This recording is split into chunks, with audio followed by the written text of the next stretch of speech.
What's up, guys? It's Tenacious and I'm back here with another Comic Nation review. This week I'm going to be reviewing Justice League number 15 and Aquaman number 15. Now, Justice League is a pretty big book for this week because it is the start of Ivan Rice doing the artwork, taking over for Jim Lee. It's also the beginning of this run of Atlantis story arc going on between Aquaman and Justice League. Even though we had the beginning of it in Aquaman number 14, that was the prologue, I guess you would call it. This is the actual start of it. So let's get into this review, and let's start off with Justice League number 15. Alright, so Justice League number 15 begins the Throne of Atlantis storyline.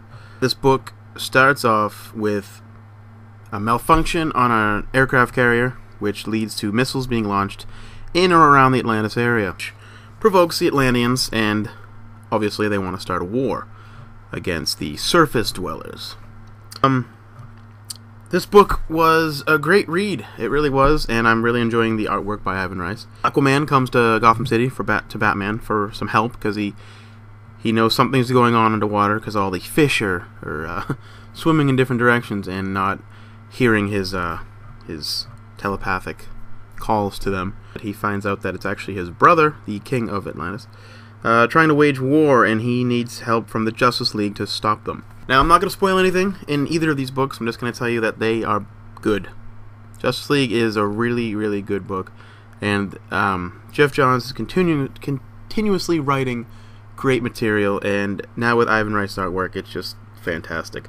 There's a couple pages in here, one of them in which you could see an entire splash page of Wonder Woman and Superman catching a giant aircraft carrier above Gotham City, because Gotham City is being taken over by a giant tidal wave, which it's actually Gotham City, Metropolis, and Boston, which is where I'm from, coincidentally, being attacked by the Atlanteans. This was, as I said, and I'm going to keep saying, was a great read. I definitely recommend picking this up. This is my comic of the week. This is going to get a 5 out of 5 from me.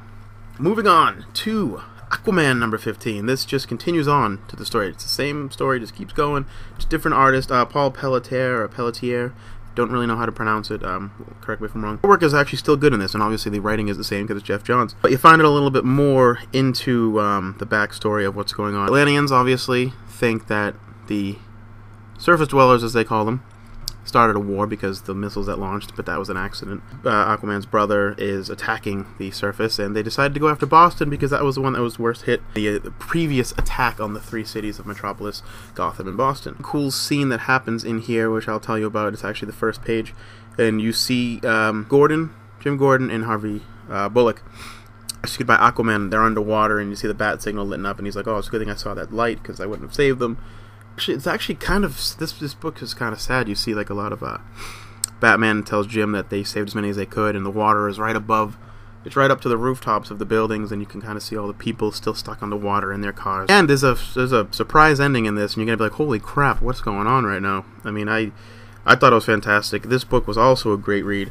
These two books, which the only two books that really came out this week, as I said before, were both great reads. I'm glad I picked them up.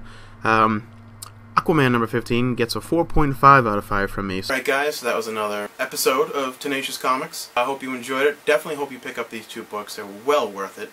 And as I said before, the only ones that really came out. So read them, pick them up, and don't forget to check out Comic Nation live every Friday at 10 Eastern Standard Time. Check out bkbn.net, and I will catch you guys later.